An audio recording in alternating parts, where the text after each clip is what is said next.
Hello everyone, you're very welcome back to Projectotron, the prediction site with a difference. Now, group stages are done, we're looking at knockout games. Rory, it's win or go home. We're looking today at Brazil against Chile. Brazil, the hosts, a lot of people's early favourites, are playing against tournament dark horses, really Chile, who came through a very difficult group, including 2010 World Cup finalists Spain and Netherlands. Yep, they did, and they fully deserve it as well. I mean, Chile are, the last couple of years people have been quietly whispering about them, and I thought we were going to see more from them at the previous World Cup. In fact, it wasn't to be, but this time they've really turned up and they are playing very, very well. They played very well against the Netherlands. I thought they were very unlucky to lose. But and now I think they actually have a fairly good tie here. I think Chile are well positioned to strike against a team like Brazil. So far in this competition, Brazil have been very weak defensively. I think it's because they feel they need to be gung-ho. They need to go forward, joga bonito, and get as many goals as possible. And Neymar has delivered. Absolutely. Yeah. I've been a Neymar doubter for a long time, but he does do it for the national team. He's a very, very talented player. But he's the only one who's doing it. The rest of the team just hasn't performed very well. Whereas Chile are performing very well as a team. They haven't been sticking the goals away. They haven't scored too many yet. But they haven't come up against a team as defensively suspect as Brazil. And I think they could seriously take advantage of that. If they get the first goal, this could be really bad news for Brazil. While I can't underestimate Brazil's strength, man for man, they are a very, very strong team. Or a very, very strong squad of players, but not necessarily a strong team. I think the hosts are going out. I think Chile are going to take full advantage of this. I can still see Brazil scoring. I can see Chile scoring more. I'm going to go out on a limb and say this is going to be a 3-1 victory to Chile. 3-1 victory. I can see Chile getting the first goal and Brazil going at them and at them and at them and getting a goal themselves, but not before Chile get another one or two. I'm going to say 3-1 and it's going to end in tears.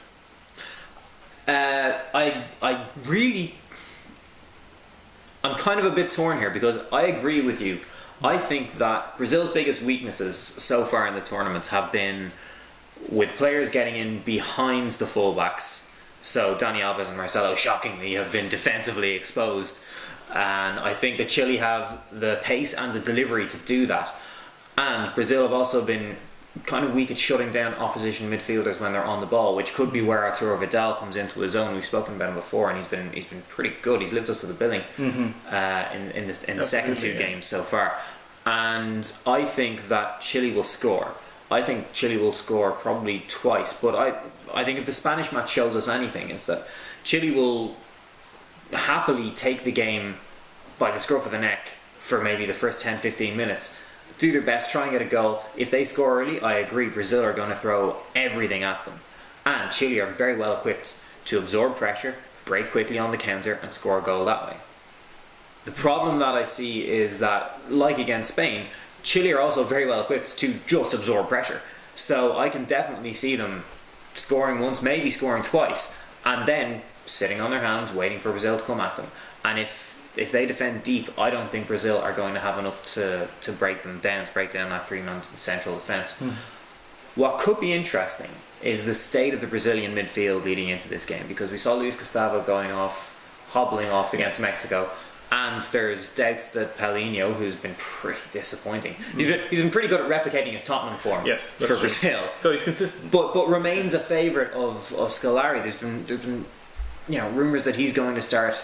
And maybe that Fernandinho, who's come on, been very impressive and been subject now of much debate in Brazil as well as internationally, is going to be left on the bench. If that happens, Arturo Vidal is going to have an absolute field day. He's going to have acres of space. And I think Chile could win this at a canter.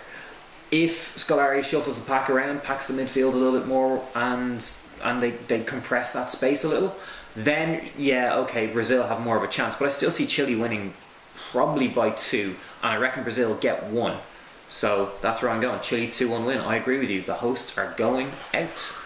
Both predictions all around. I mean, this is a game with two very high tempo teams. It might actually just come down to who's the fittest in the end. Both teams like to move the ball very quickly. Realistically, I don't think that Brazil have shown 90 minutes of fitness in a game yet. Or patience. They haven't looked patient. Chile have looked patient on the ball. If there are 10 minutes left and it's still 0-0, Brazil could well just foul it up just through nerves. Panic. I think I think there's a lot of pressure. I think this is a very bad matchup for them. Yeah. I think Netherlands might have been better for them. Yeah. But yeah. What about Projectotron? Projectotron thinks we're full of crap again. Projectotron says this is going to be a 1-0 victory to Brazil, and it's not going to be a particularly brilliant game, but they're going to eke out the victory with Thiago Silva getting a goal line technology deciding header that'll just go for them, and they're going to survive with a 1-0 win to progress to the quarter-final. Okay, there you have it. We see Brazil going out. I'm going with a 2-1 win for Chile. Rory is going with a 3-1 win for Chile. But Projectotron doesn't agree. Projectotron sees Brazil eking out a 1-0 win to see them progress. Don't forget to join us later where we'll be previewing another All-South American tie, Colombia against Uruguay, and come back every day during the tournament and the knockout stages to see preview videos, updates, news, analysis and betting tips. Thanks for watching. We'll see you then.